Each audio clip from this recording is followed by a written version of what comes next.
ಯಾರು ಈ ಪೋಸ್ಟ್ ಮಾಡಿದರೋ ಅವರಿಗೆ ನಾನು ಏನು ಹೇಳೋದಕ್ಕೆ ಇಷ್ಟಪಡಲ್ಲ, ಯಾಕಂದರೆ ನನಗೆ ಕೂಡ ತುಂಬ ಆಘಾತ ಆಯಿತು.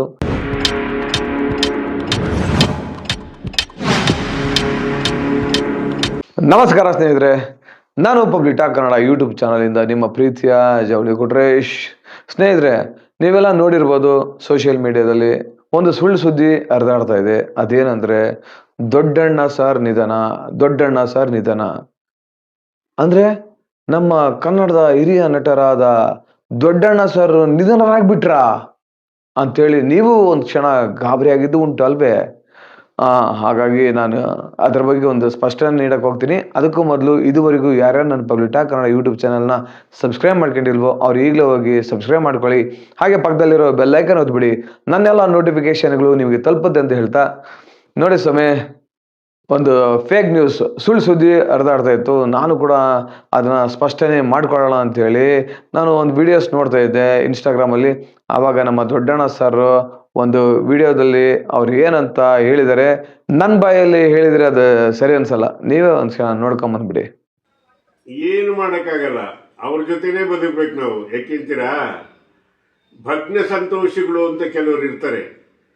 ಜೀವನದಲ್ಲಿ ಒಳ್ಳೇದು ಮಾಡೋದಕ್ಕಿಂತಲೂ ಈ ಥರದ್ದೆಲ್ಲ ಅಪಪ್ರಚಾರ ಮಾಡೋದು, ಅನಾಚಾರಗಳನ್ನು ಮಾಡೋದು, ಅದೇ ಅವ್ರ ಕಾಯಕ ಆಗಿರುತ್ತೆ. ಅವ್ರನ್ನ ನಾವು ಏನಂತೀವಿ ಅಂದರೆ ದೇವಗಣ ಅಲ್ಲ, ರಾಕ್ಷಸಗಣ ಯಾವುದು ಅಂದ್ಕೊಳ್ಳೋದು ಸುಮ್ಮನಾಗೋದು.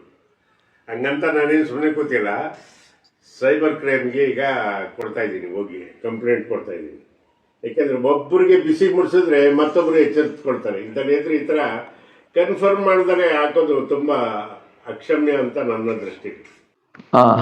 ಈಗ ನೋಡ್ಕೊಂಬಂದ್ರಲ್ವಾ, ನೋಡಿ ಸ್ವಾಮಿ, ಎಷ್ಟು ಗಡದ್ದಾಗಿ ಅವರು ಎಷ್ಟು ಸಖತ್ತಾಗಿ ಮಾತಾಡ್ತಾ ಇದ್ದಾರೆ.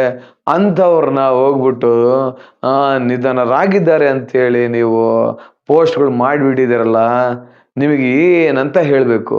ಯಾಕೆ ನಿಮಗೆ ದೊಡ್ಡಣ್ಣ ಸರ್ ಕಂಡ್ರೆ ಇಷ್ಟ ಇಲ್ವಾ? ಅಲ್ರಿ, ಅವರು ಹಿರಿಯ ಕಲಾವಿದರು, ಅಂದರೆ ನಮ್ಮ ಕನ್ನಡ ಚಿತ್ರರಂಗದ ಹಿರಿಯ ಕಲಾವಿದರು. ಈಗ ಪ್ರೆಸೆಂಟಾಗಿ ಹೇಳ್ಬೇಕಂದ್ರೆ ಅವರಷ್ಟು ಹಿರಿಯ ಕಲಾವಿದರು ಮತ್ತಾರು ನಮ್ಮ ಕನ್ನಡ ಚಿತ್ರರಂಗದಲ್ಲಿ ಇನ್ನೂ ಬದುಕಿಲ್ಲ. ಏನೋ ಅಂತ ಹಿರಿಯ ಕಲಾವಿದರು ಇನ್ನೂ ಬದುಕಿದಾರಲ್ಲ ಅಂತೇಳಿ ನಾವೆಲ್ಲ ಖುಷಿ ಪಡಬೇಕು.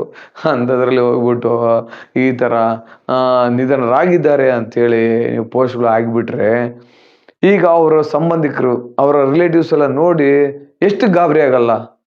ಸಂಬಂಧಿಕರೇ ಬೇಡ ಸ್ವಾಮಿ, ಅವ್ರಿಗೆ ಎಷ್ಟು ಅಪಾರ ಅಭಿಮಾನಿಗಳಿದ್ದಾರೆ ನಮ್ಮ ದೊಡ್ಡಣ್ಣ ಸರ್ಗೆ.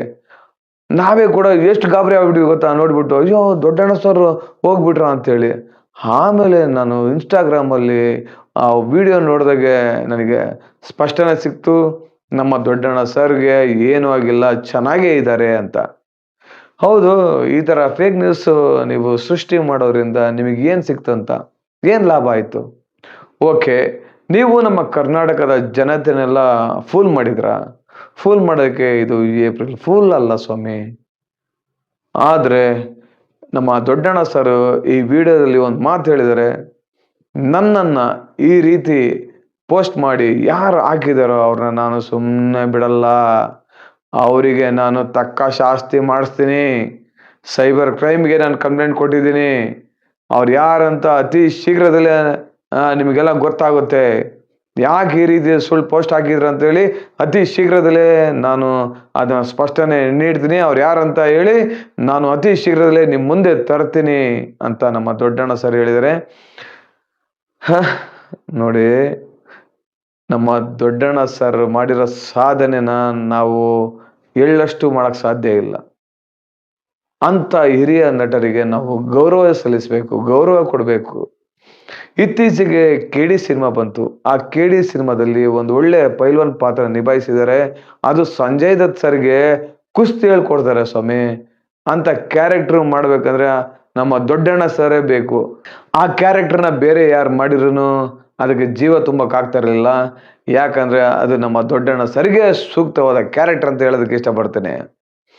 ಅದರಲ್ಲೂ ನಮ್ಮ ದೊಡ್ಡಣ್ಣ ಸರ್ ಮಾಡಿರ್ತಕ್ಕಂತಹ ಎಂತೆಂಥ ಸಿನಿಮಾಗಳ್ರಿ, ವಿಲನ್ ಆಗಿ, ಕಾಮಿಡಿಯನ್ ಆಗಿ, ಪೋಷಕ ಪಾತ್ರಗಳಲ್ಲಿ ಅಭಿನಯಿಸಿ, ಹಾಗೆ ಸೀರಿಯಲ್ಗಳಲ್ಲಿ ಅಂದರೆ ಕೆಂಡ ಸಂಪಿಗೆ ಸೀರಿಯಲಲ್ಲಿ ಒಂದು ಒಳ್ಳೆ ಅದ್ಭುತ ಕ್ಯಾರೆಕ್ಟರ್ ಮಾಡಿದ್ರು. ನಾನು ಕೂಡ ಕೆಂಡ ಸಂಪಿಗೆ ಸೀರಿಯಲ್ಗೆ ಶೂಟಿಂಗ್ ಹೋಗಿದ್ದೆ. ನನ್ನ ಒಂದು ದುರದೃಷ್ಟ, ನಾನು ಹೋದ ದಿನ ದೊಡ್ಡಣ್ಣ ಸರ್ ಜೊತೆ ಅಭಿನಯಿಸೋ ಒಂದು ಅವಕಾಶ ಸಿಗಲಿಲ್ಲ. ನಾನು ಅವತ್ತು ಎಷ್ಟು ಬೇಜಾರು ಮಾಡ್ಕೊಂಡು ಬಂದೆ ಅಂದರೆ, ಅಯ್ಯೋ ನಾನು ನಮ್ಮ ದೊಡ್ಡಣ್ಣ ಸರ್ ಜೊತೆ ಒಂದು ಚಿಕ್ಕ ಪಾತ್ರನಾಗಲಿ ಮಾಡಬೇಕಾಗಿತ್ತು, ಮಿಸ್ ಆಗೋಯ್ತಲ್ಲ ಅಂತೇಳಿ ಅಂದ್ಕೊಂಡು ಬಂದೆ. ಅಂತಹ ಹಿರಿಯ ಕಲಾವಿದರು ಇನ್ನೂ ಹಲವು ವರ್ಷಗಳ ಕಾಲ ನಮ್ಮ ಕನ್ನಡ ಚಿತ್ರರಂಗದಲ್ಲಿ ಇರಬೇಕು. ಅವ್ರನ್ನ ಸುಮ್ಮನೆ ನಿಧನರಾಗಿದ್ದೀರಿ ಅಂತಂದು ಹೇಳಿ ಎಲ್ರಿಗೂ ಕ್ವಾಟ್ಲೆ ಕೊಟ್ಬಿಟ್ರಲ್ಲ ನೀವು. ಇದಕ್ಕೊಂದು ತಕ್ಕ ಶಾಸ್ತಿ ಆಗುತ್ತೆ. ದಯವಿಟ್ಟು ತಮ್ಮಲ್ಲಿ ನಾನು ಕಳಕಳಿಂದ ಪ್ರಾರ್ಥನೆ ಮಾಡ್ತೀನಿ. ಏನಪ್ಪ ಅಂದರೆ, ಸುಮ್ಮನೆ ಫೇಕ್ ನ್ಯೂಸ್ನ ಹರಡಬೇಡಿ. ನಾನು ನಿಮಗೊಂದು ಮಾತು ಹೇಳಕ್ಕೆ ಇಷ್ಟಪಡ್ತೀನಿ. ನಿಮಗೇನಾದರೂ 100% ಆ ವಿಷಯ ಸತ್ಯವಾಗಿದ್ದರೆ ಮಾತ್ರ ನೀವು ಆ ರೀತಿ ಪೋಸ್ಟ್ ಮಾಡಿ, ಇಲ್ಲಾಂದರೆ ದಯವಿಟ್ಟು ಆ ರೀತಿ ಪೋಸ್ಟ್ ಮಾಡಬೇಡಿ ಅಂತ ಕೇಳ್ಕೊತಾ, ಯಾರು ಈ ಪೋಸ್ಟ್ ಮಾಡಿದರೋ ಅವರಿಗೆ ನಾನು ಏನು ಹೇಳೋದಕ್ಕೆ ಇಷ್ಟಪಡಲ್ಲ. ಯಾಕಂದರೆ ನನಗೆ ಕೂಡ ತುಂಬ ಆಘಾತ ಆಯಿತು. ಯಾಕಂದರೆ ನಾನು ದೊಡ್ಡಣ್ಣ ಸರ್ ಜೊತೆ ಅವಾಗ ಸ್ಟಾರ್ಟ್ ಮಾಡ್ತಾ ಇರ್ತೀನಿ, ಅಪ್ಪಾಜಿ ಅಪ್ಪಾಜಿ ಅಂತೇಳಿ. ನಾನು ಒಂದು ಕ್ಷಣ ಅಯ್ಯೋ ಅಪ್ಪಾಜಿ ಹೋಗ್ಬಿಟ್ರಾ ಅಂತೇಳಿ ಶಾಕ್ ಆಗಿಬಿಟ್ಟಿದೆ. ಬಟ್ ವಿಡಿಯೋ ನೋಡಿದ ಮೇಲೆ ನನಗೆ ಒಂಥರ ರಿಲ್ಯಾಕ್ಸ್ ಆಯಿತು. ದಯವಿಟ್ಟು ಈ ಥರ ಮಾಡಬೇಡಿ, ಇದರಿಂದ ನಿಮಗೇನೂ ಲಾಭ ಇಲ್ಲ ಅಂತ ಹೇಳ್ತಾ ಈ ವಿಡಿಯೋನ ಇಲ್ಲಿಗೆ ಎಂಡ್ ಮಾಡ್ತೀನಿ. ಅಪ್ಪಾಜಿ ಅವರೇ, ನೀವು 100 ಕಾಲ ಸುಖವಾಗಿ ಸಂತೋಷದಿಂದ ಬಾಳಬೇಕು. ಹಾಗೆ ನಮ್ಮ ಕನ್ನಡ ಚಿತ್ರರಂಗದಲ್ಲಿ ನೀವು ಇನ್ನೂ ಹಲವು ಸಿನಿಮಾಗಳಲ್ಲಿ ಅಭಿನಯಿಸಬೇಕಂತ ನಾನು ಇಲ್ಲಿಂದ ಕೇಳ್ಕೊತ ಈ ವಿಡಿಯೋನ ಇಲ್ಲಿಗೆ ಮುಗಿಸ್ತೇನೆ. ಧನ್ಯವಾದಗಳು. ಜೈ ಕರ್ನಾಟಕ.